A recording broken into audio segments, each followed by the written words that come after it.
Good afternoon, I'm Sean Yao, and this is One News Now. The House of Representatives has approved the proposed national budget for 2023, with 3 lawmakers voting against it. Let's get the details from Marian Enriquez. House Bill number 4488 is hereby approved on third and final reading. The House of Representatives has approved the proposed 2023 national budget worth 5.268 trillion pesos. It hurdled the lower chamber on second and third reading on Wednesday. A total of 289 lawmakers were in favor of the spending bill, while 3 voted against it, specifically members of the Makabayan bloc.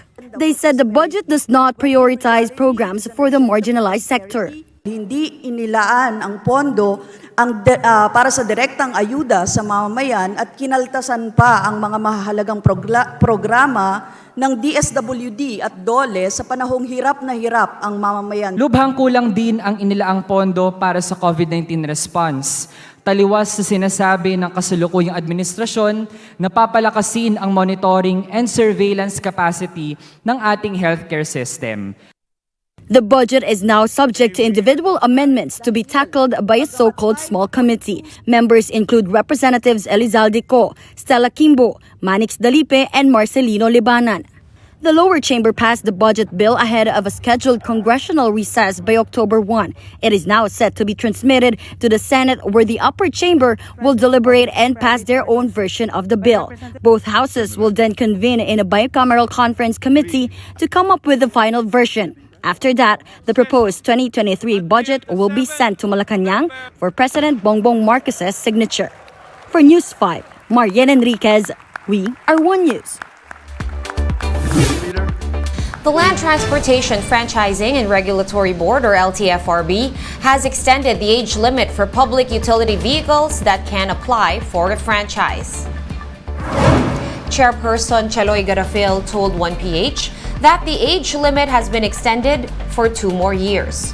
Previous age limits were set at 15 years for buses, 13 years for UV Express units, and 7 years for TNVS units. Garafil also noted some penalties for operators have been waived.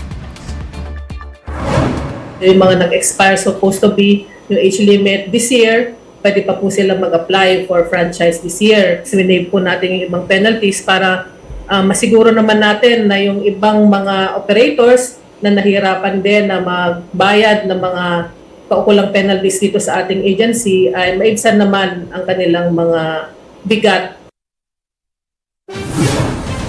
Garafil also said that more pre-pandemic routes will be reopened, the details of which will be released within this week. Supposed to be, nung Monday namin i-release yan pero wala nang pasok. Tapos kahapon naman medyo naging busy kami sa aming budget hearing. Definitely this week po ilalabas po natin yung ating MC ulit on the second round ng ating mga bubuksang ruta. We will be back with more stories after this quick break. Keep it here on One News.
Now, I'm Sean Yao. The death toll from Typhoon Karding has gone up to 11. The NDRRMC said 2 people died from drowning in the province of Rizal. Fatalities were likewise recorded in Zambales, Quezon Province, and Bulacan. 6 other people are still missing, including 5 fishermen from Mercedes in Camarines Norte. So far, over 640,000 people have been affected by the typhoon, more than 40,000 of whom are still in evacuation centers. In line with that, the security of tenure for disaster workers is now being pushed after the death of 5 rescuers from Bulacan who were found to be contractual employees. Mon Gualvez with the report. Kahit ako na lang kasi matanda na ako, siya may mga anak siya. Tsaka hindi pa siya pwede, hindi ko kaya pa yung tanggapin eh. Bata pa si Troy. Families of the fallen rescuers in Bulacan are still looking for answers after the tragic death of their loved ones. Until now, Nanay Nancy still finds it hard to believe that his youngest son, Troy, is gone. Troy Justin Agustin was one of the rescuers who died in San Miguel, Bulacan during the onslaught of Typhoon Karding. He served as a rescuer of the Bulacan provincial team for 6 years. Despite not being a regular employee of the provincial government, Troy is a dedicated worker. Actually, ngayon Saturday, sana kukuhanin yung lisensya ng nakapasa siya sa civil service. Mahal niya yung trabaho niya. Nag-aral yan kung paano mag-rescue, kung ano yung first aid, lahat pinag-aralan niya. The same goes for Marby Bartolome, who was a rescuer for nearly a year but still employed on a job order basis. Araw-araw, gustong-gusto niyang pumapasok. Kahit na, alam mo yung sobra-sobra na yung pasok niya, kahit na wala na siyang bayad, sige lang. Basta pumapasok siya, okay lang sa kanya. Marby's wife is now at a loss as to how she can provide for their children. In an interview with One Balita Pilipinas, the NDRRMC admits they can't do anything about the current employment status of rescuers and responders. Yun po ang ina-encourage natin sa local government unit na bigyan po ng sapat or tamang posisyon or plantilla yung ating mga disaster workers. Kasi karamihan pa rin mga job order or contract of service at wala silang sapat na benepisyo. The Bulacan provincial government also has its hands tied on the matter. Meron po mga limitations po under the civil service law na kinakailangan, may mga requirements din po for permanent positions. So it depends. It depends din po kung sino po yung mga taong masasakupan po nito, kung sila po'y qualified. Because of this, the NDRRMC is pushing for the Magna Carta for disaster workers to be passed into law. Yung mga taong nagtatrabaho on disaster risk reduction ay mabigyan ng insurance, mabigyan ng hazard pay, at mabigyan ng anumang allowance, no? And even benefits pag na-disgrasya. So isa po yan sa hakbang ng NDRRMC na itutulak natin na dapat may Magna Carta. And sana po, tama ka, dapat po ang LGU magbigay ng tamang plantilla. Kasi sila po ang nag-identify, depende rin po sa income. The Sangguniang Panlalawigan will discuss the issue about the employment status of the rescuers while the provincial government vowed to shoulder the funeral costs for the 5 victims. Bulacan 6th District Representative Salvador Plato has also filed a bill to recognize and honor the fallen rescuers. It also aims to provide financial assistance, scholarships, and livelihood to their families. For News 5, Mon Gualvez, We Are One News. And in the weather, severe tropical storm Luis is now outside the Philippine area of responsibility. Pag-asa last spotted its center some 1,130 kilometers east-northeast of extreme northern Luzon. Luis is expected to intensify further, but it will not directly affect the country's weather condition. However, there is another low pressure that Pag-asa is monitoring some 335 kilometers east of Giwan in eastern Samar. Although it is unlikely to develop into a tropical depression, this LPA could bring rains over the eastern Visayas, Daga region, and Bohol. But for Metro Manila and the rest of the country, they will be experiencing rains due to localized thunderstorms.